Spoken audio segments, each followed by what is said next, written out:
Maka kita hari ini perlu kita kembali sedikit ke belakang untuk menceritakan bagaimana peradaban kronologi lahirnya Indonesia dan kenapa Indonesia menjadi pendatang baru di Aceh dan menjadi negara baru di Aceh, menjadi sistem baru di Aceh yang kita sebut dengan neokolonialisme baru, penjajah baru di Aceh. Kenapa disebut penjajah? Kenapa disebut kolonial? Karena mereka mengatasnamakan satu bangsa ingin menjajah suatu bangsa asli. Sedangkan Aceh adalah established state, negara yang sudah ada, established, sudah ada. Kenapa Aceh disebut successor state, negara sambungan? Berdasarkan itu, apa peradaban Aceh yang sudah ada? Islam. Apa ideologi negara Aceh? Islam. Apa dasar hukum Aceh? Islam. Ditambah lagi dengan kanun Mukutalam Al-Atsyi. Kalau bahasa Arab asal luar negeri, Aceh itu disebut Atsyi. Yang sebut apa maksud Atsyi itu? Bahasa orang luar disebut Aceh itu Atsyi. Maka dasar hukum Aceh itu Islam, Quran, hadis, qiyas dan ijma ulama. Jadi ditambah lagi dengan kanun Mukutalam yang berdasarkan Islam juga. Jadi pedoman dasar hukum Aceh itu tidak bisa digugat oleh siapapun karena jauh sebelum Amerika merdeka tanggal 7 Juli 1777, begitu juga Belanda, jauh sebelum negara-negara tua di Eropa sudah ada Aceh. Maka disebut Aceh itu established, negara yang sudah ada. Jadi ketika Indonesia datang ke Aceh setelah propaganda dunia, propaganda Perang Dunia Kedua, setelah konfigurasi tingkat tinggi menyangkut dengan kekuasaan Yahudi di dunia, maupun Yahudi Amerika maupun Yahudi Eropa, diciptakanlah Indonesia. Indonesia merupakan negara baru yang lahir hasil konfigurasi jahat antara Yahudi ingin menghilangkan seluruh kerajaan Islam yang ada di Nusantara. Kenapa Islam? Masyarakatnya lebih banyak, mayoritasnya adalah Islam karena memang terdiri dari Kesultanan Islam jauh sebelum Belanda ada di Nusantara ini. Maka kenapa setelah Perang Dunia Kedua seluruh Kesultanan Islam itu dibunuh raja-raja semua, kecuali Raja Jawa yang disebut hari ini Hamengkubuwono yang ke-10. Kenapa mereka tidak ikut dan tunduk di bawah hukum demokrasi Indonesia? Sampai detik ini mereka mendirikan negara dalam negara sebenarnya. Apakah Indonesia mendirikan negara dalam negara Raja Jawa itu? Mereka tidak ada pilkada. Itu Hamengkubuwono ke-10 itu tidak pernah dipilih. Dan sistemnya semua wilayah tanah daerah istimewa Yogyakarta hari ini, walaupun bendera merah putih, karena bendera Indonesia itu bukan bendera Indonesia sebenarnya, bendera Belanda dirobek putihnya pada tanggal 16 Agustus 1945 di Jalan Pengasingan Timur nomor 56. Pada saat sebelum itu dibentuklah BPUPKI berubah menjadi PPKI. Badan Persiapan Usaha Kemerdekaan Indonesia berubah menjadi PPKI, Panitia Persiapan Kemerdekaan Indonesia. Pada saat itu dirobek merah putihnya di gedung Yamato itu. Jadi sejarah ini penting. Apabila ada orang yang komplain, tidak perlu kita bilang sejarah lagi. Bagaimana dia cinta Muhammad, bagaimana cinta Nabi, bagaimana dia cinta kepada Allah kalau tidak belajar Islam. Maka kan jangan menjadi paradok, jangan sangat ironis. Ketika kita menceritakan sejarah peradaban bangsa Aceh, jangan cerita sejarah. Ketika kita tanya, kenapa Anda sholat? Kenal nggak sama Nabi? Enggak, jadi kenapa Anda cinta Nabi? Berarti Anda tahu dari mana Nabi? Berarti tahu dari sejarah. Maka sejarah bagian yang terpenting di dalam kehidupan suatu bangsa atau individual atau insani atau makhluk manusia sebagai perbandingan hidupnya, sebagai pegangan hidupnya. Kalau soal sejarah Aceh itu alat untuk memperjuangkan hak bangsa Aceh, sejarah menjadi modal utama. Maka historis sangat penting. Itu merupakan modal, the capital, historis is the capital for our struggle. Artinya itu sejarah adalah senjata bagi para pejuang. Kalau Anda tidak tahu sejarah, maka kenapa Indonesia yang tidak memiliki sejarah, yang tidak memiliki peradaban, yang tidak memiliki bangsa, yang tidak memiliki undang-undang, tidak memiliki apa-apa, kenapa sudah ada? Coba tulis Anda Undang-Undang Dasar 45, Pancasila dan lempar di situ. Jatuhnya kemana? Ke wilayah negara orang kan? Kalau dilempar di Pulau Jawa, jatuh ke negara Jawa, ke negara Pasundan. Namanya dengan Raja Prabu Siliwanginya, dengan Panglima Prabu Siliwanginya, dengan Raja Pajajarannya. Begitu juga Demak dan seterusnya. Jadi apa legalitas Indonesia ada di Aceh? Nggak ada. Bendera pun orang punya. Yang ada TNI, itu pasti. Rupiahnya. Maka ketika TNI ditarik dari Aceh dan rupiahnya hilang di Aceh dan benderanya turun, selesai soal itu. Wilayah punya bangsa Aceh, masyarakat bangsa Aceh, hukum kita sudah establish dengan peradaban Islamnya, dengan hukum Islamnya. Sedangkan hukum Indonesia KUHP-nya Belanda punya. Pancasila itu kan baru. Undang-Undang Dasar 45 terdiri dari preambul, pembukaannya, kedua Pancasilanya, dan ketiga Undang-Undang Dasar 45 terdiri dari 37 pasal, 2 aturan tambahan, 4 aturan peralihan. Ketika 2/3 di dalam aturan peralihan atau aturan tambahan, 2/3 anggota MPR RI bisa menyatakan negara bubar atau negara bisa diganti, ideologi Pancasila itu bisa dirubah menjadi negara Islam. Itulah yang hari ini diperjuangkan oleh kelompok mayoritas Islam yang ada di Indonesia. Yang anehnya, 2/3 lebih sudah dikuasai parlemen. Kenapa mereka tidak menuju negara Islam? 552 anggota MPR dan plus 151 anggota MPR, dan jumlahnya 753 anggota MPR menjadi anggota MPR karena MPR terdiri dari anggota DPR dan perwakilan daerah. 752 anggota MPR, 95% itu Islam semua. Kenapa mereka tidak menuju negara Islam? Jawabannya adalah ada tekanan internasional yang mengobok-obok Indonesia sudah 79 tahun. Sehingga Indonesia menjadi negara sekuler yang berideologi Islam, yang berideologi Pancasila, bukan negara Islam. Apa yang harus dibanggakan oleh umat Islam yang ada di Indonesia? Apakah dengan dua keyakinan mereka dalam kehidupannya? Pertama, di rumah, di pesantren atau di dayah atau di masjid, mereka Islam. Di luar itu Pancasila. Tidak ada di dunia ini, di dalam kehidupan suatu negara, dua idealisme hukum. Seperti kejadian hari ini di Aceh. Di rumah Islam, di pesantren Islam, di dayah Islam, tetapi di luar itu Pancasila. Bukti, satu contoh case atau kasus atau soal isu atau perkara. Ketika khotib lagi khutbah di masjid, kita keluar, selesai masjid, selesai 2 rukun khutbah, selesailah Jumatan. Kita keluar, ada pencuri dari luar, dia mencuri sandal kita atau sepatu. Sementara di dalam masjid kita dengar khutbah dengan aturan Islam, contoh di Aceh. Begitu ada persoalan di luar, ada terjadi kriminal, ada terjadi macam-macam lah. Tetapi kenapa diselesaikan oleh polisi umum? Apakah pernah diselesaikan oleh hukum syariah?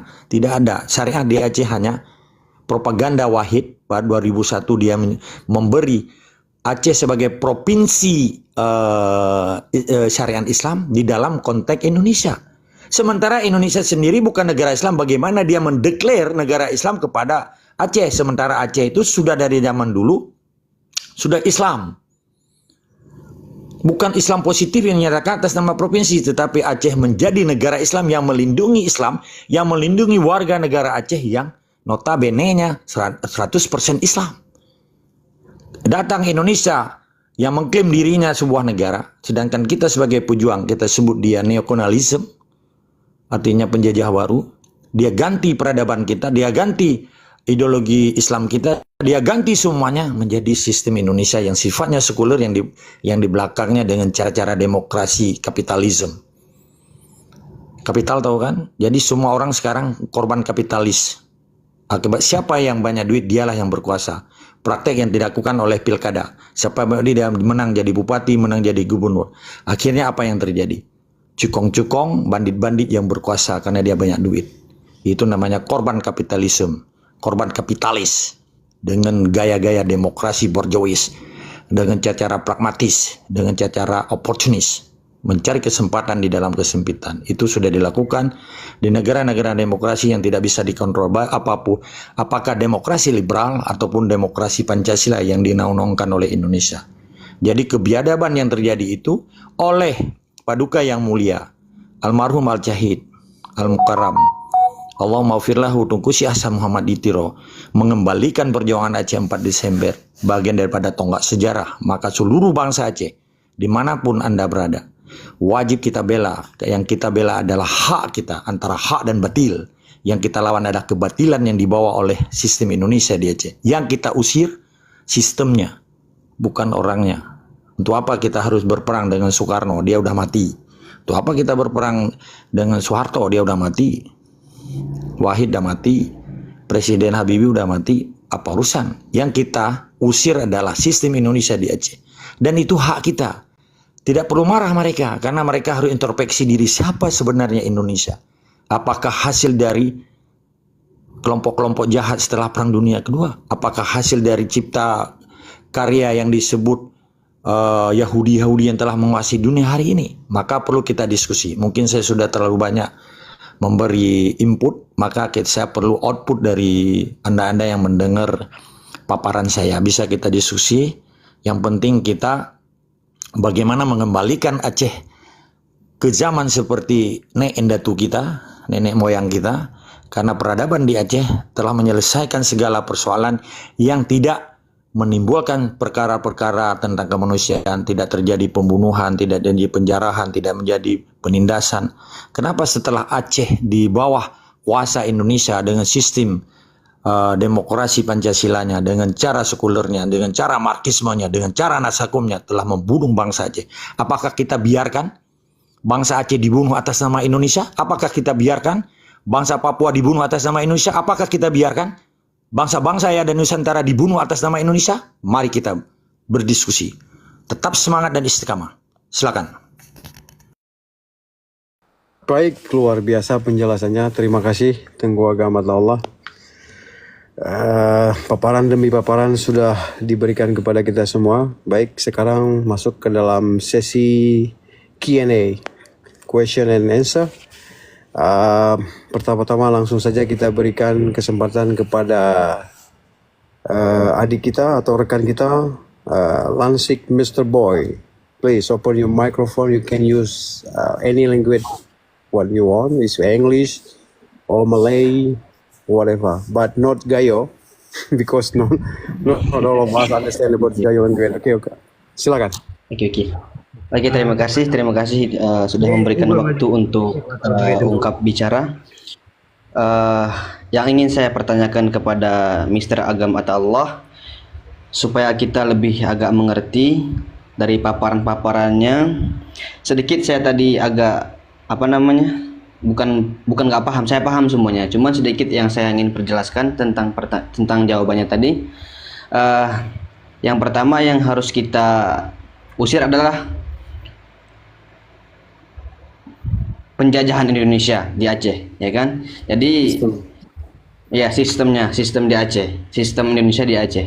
Jadi kalau misalnya sistem-sistem di Aceh sudah kita hapuskan, sudah kita usir, maka kita harus membangun sistem baru, ya kan? Jadi siapakah yang nanti yang akan membuat sistem tersebut?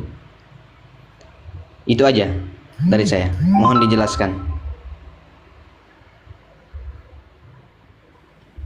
Baik, silakan Tengku Agam. Pertanyaan langsung ke... Ya, terima kasih Adinda, Lansik Mr. Boy. Kita tidak akan pernah menciptakan sistem baru, karena peradaban negara Aceh kan sudah saya sebut. Perjuangan Tunku Syekh Hasan Muhammad Ditiro, Paduka yang mulia, Al-Mukarram, Al-Syahid, Allah maufirlahu. Beliau itu meneruskan sistem yang sudah ada, yang bahasa Aceh ini disebut Rauh Indatu. Artinya Aceh itu sudah ada wilayah, sudah ada hukum yang disebut dengan hukum Islam, ditambah lagi dengan Kanun Mukuta Alam Al-Aci. Jadi kita sebenarnya negara yang merdeka. Kenapa hari ini menjadi carut marut, artinya menjadi case by case, terjadi macam-macam persoalan di Aceh akibat diganggu oleh Soekarno atas nama Indonesia. Indonesia itu memiliki sistem Indonesia yang disebut dengan Pancasilanya sebagai falsafah hukum mereka, sebagai dasar hukum mereka. Jadi mereka hari ini, mulai dari gubernur Indonesia yang ada di Aceh selama 79 tahun, mereka melaksanakan tugasnya sebagai pemerintahan baru. Kalau kita pejuang, kita sebut penjajah. Nah, jadi apa yang mereka lakukan hari ini? Mereka selalu melaksanakan tugasnya sebagai pemerintah baru yang kalau kita pejuang kita sebut penjajah. Mereka melaksanakan contoh, misalnya ada hak nasional, hak daerah, hak lokal, itu kan dipisah-pisahkan. Contoh hari ini perlu ya pemahaman. Tapi poinnya, ketika kita sudah mengusir sistem Indonesia yang disebut sistem Pancasila, dasarnya Pancasila, itu tidak ada urusan lagi di Aceh. Berarti kita bukan mengganti sistem baru, kita kembali kepada hukum Islam. Syariat bahasa Aceh, bahasa Arab. Syariat itu bahasa Arab, hukum itu bahasa Melayu. Syariat Islam seperti nenek moyang kita menjalankan. Ketika pemerintahannya ada pergeseran dengan global, apakah sistemnya semi demokrasi di dalam pelaksanaannya? Aceh sudah sangat demokratis, sangat demokratis. Pemerintahan Kesultanan Islam Aceh dengan kewalian negara Aceh. Buktinya setiap keputusan raja, setiap keputusan wali negara harus mendapatkan persetujuan ulama. Dan raja-raja di Aceh itu tidak berdiri sendiri dia. Ada pemilihan yang dilakukan secara sangat demokratis. Jadi poinnya kita tidak mengganti sistem, menjalankan yang lama itu. Yang jadi persoalan di Aceh adalah Indonesia hari ini masih menguasai seluruh lini kehidupan bangsa Aceh yang disebut dengan neokolonialisme, neokolonialis, penjajah baru Indonesia. Apanya yang baru? Bangsa baru karena Indonesia lahir setelah Perang Dunia Kedua. Sedangkan Aceh 1205 sudah ada Aceh. Nah, itu setelah itu kan sampai berapa ratus tahun, 800 tahun lebih Aceh sudah ada. Indonesia baru 79 tahun kan. Nah, apanya? Dasar legalitas Indonesia dia apa? Bisa nggak dibuktikan ada legalitasnya? Jangan disebut 17 Agustus 45 proklamasi Soekarno, itu klaim sepihak.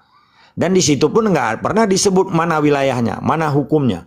Ingin ya, dengar baik-baik saya baca ini. Proklamasi yang dibacakan oleh Soekarno. Nanti kita bisa bedah itu. Dasarnya apa?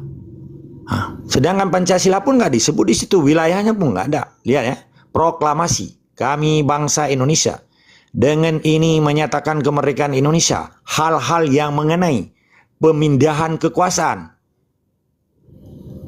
Pemindahan kekuasaan, berarti dari Belanda ke Indonesia, begitu? Nggak bisa diterima dong. Hal-hal yang mengenai pemindahan kekuasaan diselenggarakan dengan cara seksama dalam tempo yang sesingkat-singkatnya.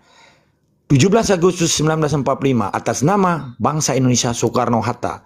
Pemindahan kekuasaan diselenggarakan dengan cara seksama. Baru tanggal 18 lahir Pancasila. Baru 5 bulan kemudian baru Undang-Undang Dasar 45. Apakah bisa diterima? Mereka itu jangan seperti orang buat bohrorom. Dalam 2 jam udah bisa buat. Masa negara dibuat setelah Perang Dunia Kedua? Dihibom Hiroshima Nagasaki tanggal 14 tanggal 15, masa tanggal 16 besoknya udah nyatakan Indonesia. Apakah bisa buat negara begitu besar dalam 2 hari? Kenapa bisa terjadi? Karena ada tekanan kan yang dilakukan oleh gerakan Yahudi yang di belakang Soekarno. Soekarno itu anti Yahudi sebenarnya. Tapi kan nggak ada yang buka ini. Maka kita buka. Coba tunjukkan mana Soekarno berjuang.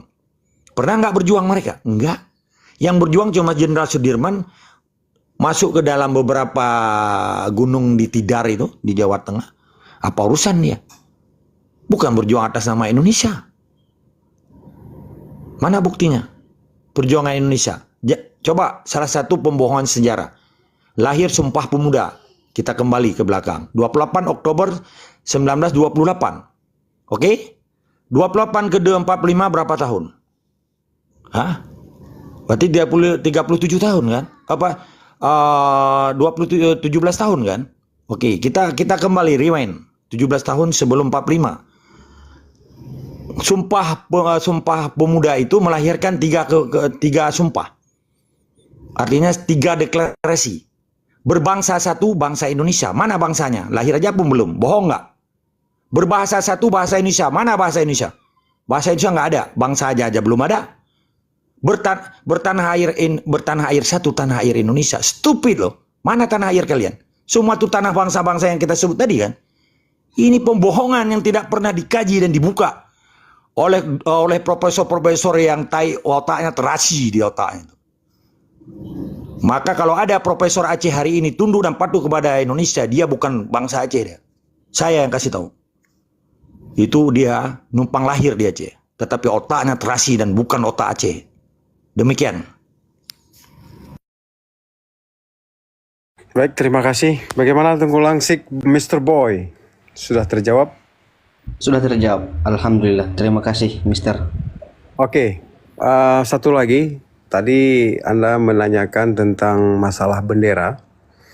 Mungkin ini kesempatan yang tepat buat Anda untuk menanyakan tentang apa yang mesti ditanyakan tentang bendera kita. Bintang bulan yang ada garis putih 2 di atas dan di bawah dan juga warna hitam beserta makna daripada bulan bintang. Silakan. Oke, baik.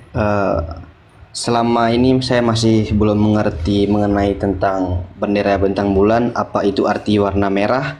Apa arti itu bintang sama bulan? Yang jelas yang saya tahu itu bintang sama bulan itu udah tanda Islam. Nah, lalu apa arti dengan warna hitam?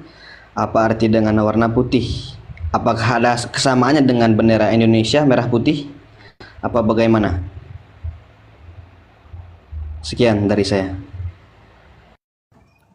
Silakan Tengku Agam, pertanyaan ditujukan kepada Anda. Silakan. Baik, terima kasih Adinda Lansik. Kan itu bendera kan simbol. Jangan salah diartikan nanti. Simbol itu kan lambang negara di mana-mana di dunia. Kenapa harus ada bendera? Itu kan simbol, artinya lambang. Nggak seperti hal-hal lain misalnya. Tapi jangan sempat bendera itu dijadikan seperti sempat-sempat salah-salah syirik ya. Saya jelaskan dulu makna bendera itu. Karena saya tahu di Belanda aja orang naik bendera nggak disembah-sembah itu. Seperti hari ini di Indonesia. Seakan-akan bendera itu udah Tuhan kedua mereka. Salah syirik, itu benda mati itu. Contoh, kejadian 1988 di kantor KMPI Losmawe. Salah satu daripada satpam terbalik dia, mungkin silap atau kesalahan atau kekeliruan atau dia memang nggak sengaja sampai dibunuh kan. Gara-gara bendera merah putihnya yang ditarik ke atas. Sengaja atau tidak saya tidak tahu. Yang jelas dia udah jadi korban. Ini kan kebiadaban manusia yang luar biasa kejam kan. Itu biadab namanya. Yang bunuh manusia itu. Jangan gara-gara bendera hari ini kan, sempat dibunuh bangsa Aceh kan. Itu kan gara-gara bendera. Sementara perjuangan Aceh gara-gara akidah kita. Asyhadu an la ilaha illallah wa asyhadu anna Muhammadar Rasulullah. Demi agama kita. Bukan bendera. Bendera itu simbol. Jadi kalaupun ada berubah dari alam pedang ke bendera yang dibawa oleh Paduka Yang Mulia Tunku Syekh Hasan Muhammad di Tiro, yang dirubah pedangnya nggak ada lagi karena itu bendera kerajaan. Hari ini adalah bendera Aceh yang sifatnya keseluruhan karena terjadi sistem kewalian negara. Kenapa ada merahnya? Lah dasarnya, dasar dari bendera kerajaan karena merah itu menandakan berani dan darah bangsa Aceh pun juga merah.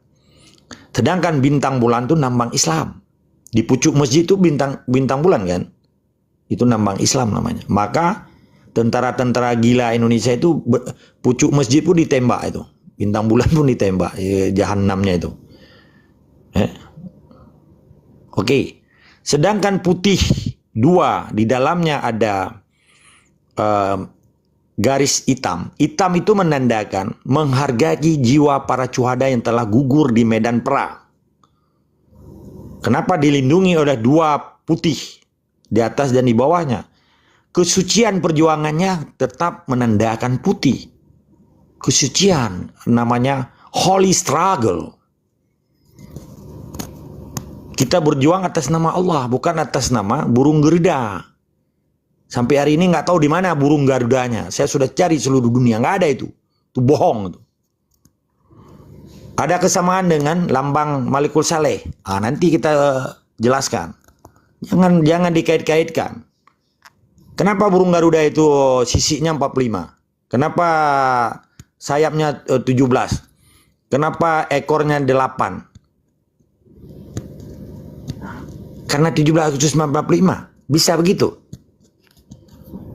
Coba lihat tuh lambang Malaysia. Singa kan? Kenapa harus ada singa? Itu urusan orang Malaysia. Bisa juga kita terangkan, tapi ini kan bukan cerita Malaysia. Kenapa ada macam di Belanda?